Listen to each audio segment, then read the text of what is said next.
नमस्कार मित्रांनो. खरं तर माणसं नेहमी तक्रार करत असतात की मला हे नाही, मला ते नाही, काही ना काही कारण सांगत असतात आणि आयुष्यभर रडत असतात. परंतु काही माणसं अशी असतात की जन्मानेच अपंग असतात. आपला अपंगपणा कुठेही न आणतात जिद्दीने काम करून समाजासमोर एक आदर्श निर्माण घडवत असतात. चला मित्रांनो, आज अशाच एका व्यक्तीची मी तुम्हाला ओळख करून देतोय. तर चला मित्रांनो, ह्याच आहेत आपल्या ह्या ताई. ह्या दोन्ही पायाने अपंग आहेत, परंतु आपलं अपंगत्व आपल्या प्रगतीच्या आड न येऊ देता या अपंगत्वावर त्यांनी मात केलेली आहे. तर चला आपण ह्याच ताईंना भेटूया. नमस्कार ताई. नमस्कार. नाव काय तुमचं? माझं नाव जयश्री गैनीनाथ देवगण आहे. अच्छा, बरं. हे दोन्ही पाय तुमचे म्हणजे नाहीतच आहेत पण चालू शकत नाही. अच्छा, म्हणजे दोन्ही पाय आहेत परंतु तुम्ही पायावर चालू शकत नाही. हा, ह्या गाडीचा आधार घेतल्याशिवाय तुम्हाला चालता येत कुठलंही नाही. काम करता येत नाही. येत नाही. बरं, आता तुम्ही नेमकं आता काय काम करता? मी सध्या झोमॅटो होम डिलिव्हरी करत असते. अच्छा, झोमॅटोची तुम्ही होम डिलिव्हरी करता? हा. खरंच म्हणजे मित्रांनो, अतिशय कौतुकाची आणि अभिमानाची गोष्ट आहे मित्रांनो. हा समाजासाठी एक फार मोठा संदेश आहे. बघा त्या गाडीच्या पाठीमागं त्यांनी हे बघा सायकल टाईप ही गाडी करून घेतली आहे आणि पाठीमागं हे बघा ही छोटीशी केबिन आहे. या केबिनमध्ये ते झोमॅटोची बॅग ठेवतात आणि त्या होम डिलिव्हरी करतात. तर मॅडम, तुम्ही किती वर्षापासून हे काम करता? 3-4 वर्ष झाले.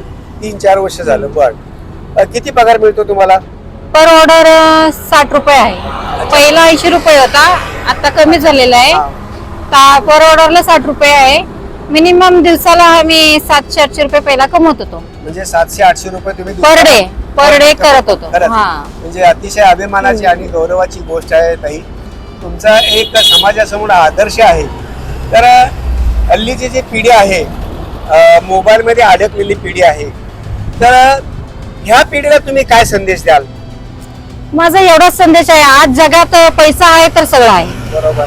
पैसा नसेल, भले तुम्ही अपंग राहा किंवा चांगलं राहा, कशीही राहा, पैसा कमवणं अतिशय गरजेचं आहे. तुम्ही किती कुणापाशी जरी लपून राहिलं तर ते तुम्हाला चुकणार नाही. पैसा हे कमवावाच लागेल आहे, त्याच्याशिवाय पर्याय नाही आहे. तर आजच्या पिढीला एवढाच संदेश आहे की आळस न बाळगता आपलं काम आपलं आहे ते रेग्युलर करावं, चांगले मेहनत करावी, कष्ट करावं, आपल्या इच्छा आहेत ते पूर्ण करावे, चांगले स्वप्न बघावी, स्वप्न पूर्ण करावी. आज जगामध्ये खूप काही बघण्यासारखं, फिरण्यासारखं आहे, काहीतरी घेण्यासारखं आहे, काहीतरी दान पुण्य करण्यासारखं आहे. तुम्ही ते सगळं करू शकता.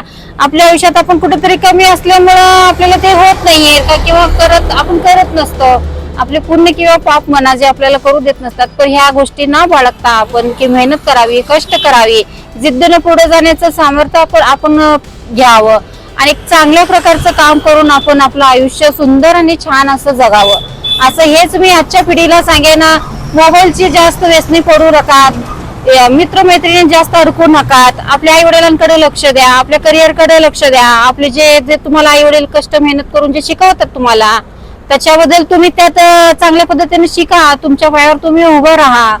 कारण आज आई वडील आहे तर सगळं काही आहे, त्याच्या व्यतिरिक्त दुसरं काय आहे नाही. कारण तुम्ही त्याच्यावर तुम्ही पुढे जाऊ शकता, तुमचं करिअर घडवू शकता.